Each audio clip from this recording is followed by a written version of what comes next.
ilaa dhiiroo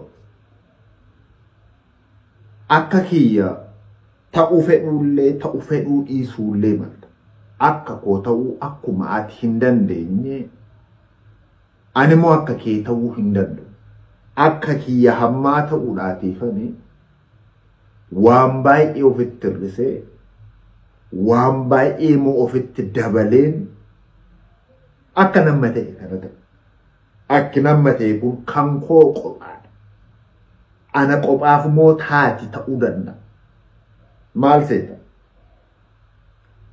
waan uumamteef ta'uu kan dandeessu yoo nama gaafatte osoo hin taane jalqaba irratti yoo of gaafatte sa jalqaba akka irraa kana yookaan akka nama ta'e kana ta'uudhaatii fi waan tokko duwwaafan deebii ofii kootii kenna umuriin namaa gabaabdu akka isheen ta'a namni lafa kanarra bara baraan akka hin jiraanne akkan du'uun ofitti akkan du'u gaafan beekee dhugaan ilmoo namaaf michuu yoo taate gaafa hundumaa namni addunyaa gammachuu mataa taate akka inni qabuun ofitti saniin eegaleen akka nama ta'e kana ta'e gaafa hundumaadhaa hin dagatin kanan siin jedhu yeroo hundumaadhaa dhugaa kan ilaaltu taate sabni kee maatiin atirraatii dhalatte sitti kan argaman yoo ta'an dhugaa beekuun namni lafa kanarra maaliif akka inni jiraatu hubachuun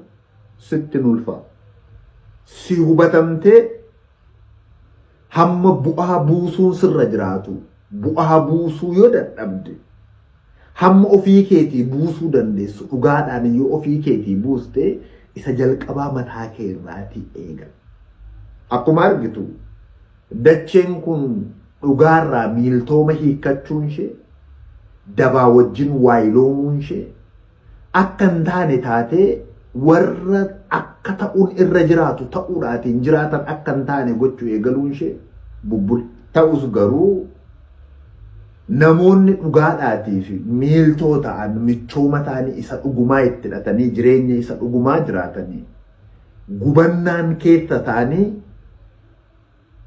nagaa warri biraan ani nagaadha ofiin jedhan kana caalaa isaan gammachiisa.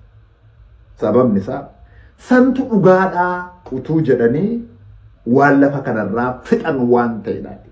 Isaan akkasii yoo dachee kanarraatii godaanan du'an hin jedhamu boqotan jedhamu. Sababni isaa argine garaan ofii isheen boolli gaffagoon namoota meeqa sabarraatii hiiktee dantaa dhuunfaadhaaf akka isheen jiraachisaa jirtu ilaalaa jirra waan ta'edhaati. So siinan waan takka jedha. Daandiin kee kun si amantiiteera. Dhugaa of keessaa qaba argiteetta. Dabaaf shira itti dabalteen qabdu jiraadhu.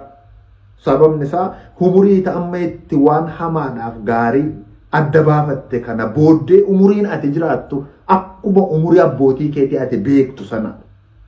Isaan immoo waggaa amma kanaan naafi gaafa jirtu halkanni ammamii guyyaan amma yeroon boqonnaa kootii hagamii yeroon hojjechuu kootii hagam yeroo nyaadda hagam jedhiitii ilaaliitii ofitti. Dhugaatti yoo michoomte ofii taata sabaa taata hundaan olumoo gammachuu isa dhugumaa isa keetiidhaatiif taata. Yoo kana goote dallansuu malee daba malee dachee kanarraati gaariidhaatiin qaari'uu dandeessa. Miiltoo gaarii yoo taate akka keeta. Kanaafuu tasuma akka kiyya ta'uun siif kan hin malle kan hin dandeenye. Anis dhufee akka kee ta'uu hin danda'u. Garuu goolii tokko waliin argachuu dandeenya. Innis maal dhugaadhaatii fi dhugooma wal cinaa argachuu dandeenya. Yoo milkoofneeti. Hin milkoofne yoo ta'e immoo akkuma dhugaa saba keenyaa barbaannu akkuma dhugaa keenyaatiin jiraannu guyyaa takka ni boqu. Sodaa du'a, sodaa doorsisaa, sodaa dhabaa dhugaarraatiin mittiqin. Dhugaan kee dhugaa saba keetiitiif haa ta'u dhaamsa kee. Dhaamni kamuu saba keessaa ba'a. Sabni dhaabaa ol warri sabatti michooman, warri dhugaa sabaa tikfatan harraan isaanii maqaa 99 yoo qabaate milkiin isaanii dhugaa. Dhugaan tinaa milkeessuudha. Kara deemaan ulfaadhaa dhaamsa kiyya.